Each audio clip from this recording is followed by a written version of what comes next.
একি একি বাহিরে কারো কান্নার শব্দ পাচ্ছি, যাই তো গিয়ে দেখি তো এমন করুণ সুরে কে কাঁদছে। এ কথা বলে জলপরি গুহা থেকে বেরিয়ে আসে, আর সেই জলপরি রূপী কাল নাগিনকে দেখে চিনতে না পেরে বলে ওঠে, এ কি তুমি কে? তোমাকে তো আগে কখনো আমার রাজ্যে দেখিনি, আর এভাবে কাঁদছো কেন বলো? আমি পূর্ব দিকের সমুদ্রের জলপরি রানীর দাসী ছিলাম। এই জলপরি রানী আমাকে কাছ থেকে বাদ দিয়েছে, তাই নিরুপায় হয়ে এই কৈলাস নদীর রাজ্যে এসেছি আপনার খোঁজে। আমি আপনার দাসী হয়ে থাকতে চাই, আমার যাওয়ার কোনো জায়গা নেই।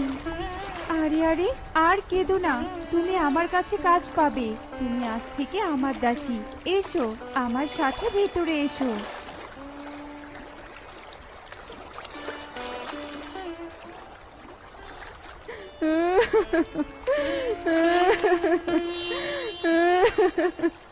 আহা কেঁদো না তো আর, যাও আমার জন্য এক গ্লাস মুক্তোর রস নিয়ে এসো। তুমি তো এবার থেকে আমার কাছেই থাকবে, তোমার আর চিন্তা নেই।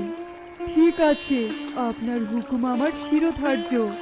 এ কথা বলে জলপুরি রূপী কাল নাগিন সেখান থেকে চলে যায়, আর বাহিরে গিয়ে পুনরায় তার আগের কাল নাগিন রূপ ধারণ করে।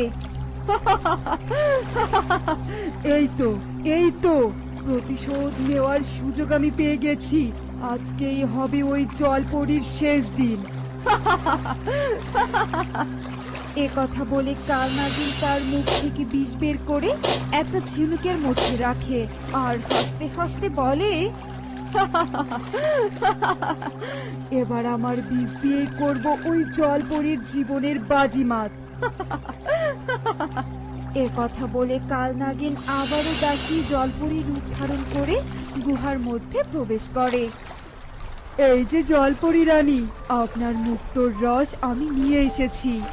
এ কথা বলে কাল নাগিন রূপী জলপরি যখন সেই বিষ ভর্তি ঝিনুকের খোলসটা মিথ্যা বলে এগিয়ে দিচ্ছিল, ঠিক তখনই সেখানে জল বেরু প্রকট হয়, আর জাদু দিয়ে বিষ ভর্তি ঝিনুকের খোলসটা কাল নাগিন রূপী জলপরির হাত থেকে ফেলে দেয়। জলদেবী, আপনি হঠাৎ এখানে প্রকট হলেন যে? জলদেবী, আমার দ্বারা কি কোনো অন্যায় হয়েছে? আপনার প্রকট হওয়ার কারণ কি আমি জানতে পারি? তুই কোনো অন্যায় করতে পারিস না, আর যারা অন্যায় করে না তাদের বিপদ থেকে বাঁচাতে আমি সেখানে প্রকট হই। তুই যেটা মুক্তোর রস মনে করে খেতে যাচ্ছিলি, আসলে সেটা মুক্তোর রস নয়, কাল নাগিনের বিষ। আর যাকে তুই দাসী বলে নিজের কাছে রেখেছিস, সেও আসলে কাল নাগিন। জলদেবী এই কথা বলার সাথে সাথে জলপরি থেকে কাল নাগিন নিজের রূপ ধারণ করে, আর জলপরি কাল নাগিনকে দেখে রেগে গজগজ করতে করতে বলে, এ কি কাল নাগিন তুই? তোর কাল নাগ তো আমার মুক্তোর গহনার লোভে আমার হাতে মরেছে। তুই কিসের লোভে এখানে এসেছিস? তাও আবার আমাকে নিজের বিষ খাইয়ে মারতে এসেছিস? চুপ কর মিথ্যাবাদী, আমার কালনাগ কখনোই তোর গহনার লোভ করেনি। আমার কালনাগ তোর টেস্টায় শুধু একটু নদীর জল খেয়েছে। এই সামান্য কারণে আমার কালনাগকে তুই মেরেছিস, তাই তোকেও আমি আমার বিষ দিয়ে মেরে প্রতিশোধ নিতে এসেছি। থামো তোমরা। কালনাগিন, জলপরি কখনোই তোমার কালনাগকে ইচ্ছে করে হত্যা করেনি।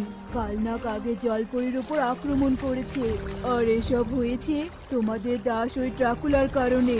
তার প্ররোচনায় কালনাগ লোভে পড়েছে। তবে কি ড্রাকুলা আমাকে মিথ্যা কথা বলেছে? হ্যাঁ, তার ইচ্ছে হচ্ছে সবাইকে মেরে জলে স্থলে রাজ্য করা। বিশ্বাসঘাতক ড্রাকুলা, তোকে আমি ছাড়বো না। এ কথা বলে কাল নাগিন সেখান থেকে চলে যায়, আর জলপরি জলদেবীকে কৃতজ্ঞতা জানিয়ে বলে, আপনাকে শতকোটি কৃতজ্ঞতা জলদেবী। আপনি প্রকট না হলে আমার প্রাণ চলে যেত ওই কাল নাগিনের বিষে। আমার জাদু শক্তিও আর ওই বিষে কাজ করতো না। আমার কাজই হচ্ছে অন্যায় থামানো। এবার তাহলে আমি আসি। এ কথা বলে জলদেবী গায়েব হয়ে যায়। অন্যদিকে, কাল নাগিন, ছাড়ুন আমাকে, ছাড়ুন, ছাড়ুন আমাকে। তোর লোভ আর তোর কুটিল বুদ্ধির জন্য আমি আমার কালনাককে হারিয়েছি। আজ তোকে আমি ছাড়বো না। এ কথা বলে কালনাগিন ড্রাকুলাকে ছোবল দেয়, আর কালনাগিনের বিষে ড্রাকুলা সেখানেই মৃত্যুবরণ করে। এভাবে কুটিল বুদ্ধিওয়ালা ড্রাকুলার মৃত্যু হয়।